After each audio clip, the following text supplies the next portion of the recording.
Ranking smiles from Slime Shady Shop. Let's begin.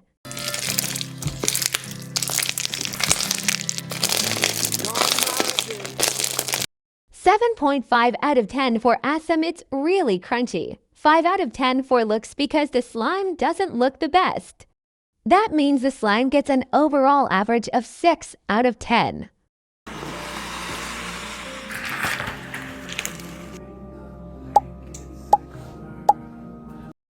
6 out of 10 for awesome. Awesome for this one isn't amazing, but the looks make up for it. 10 out of 10 for looks. I freaking love how it looks. The smile gets an overall average rating of 8 out of 10. It's a great slime.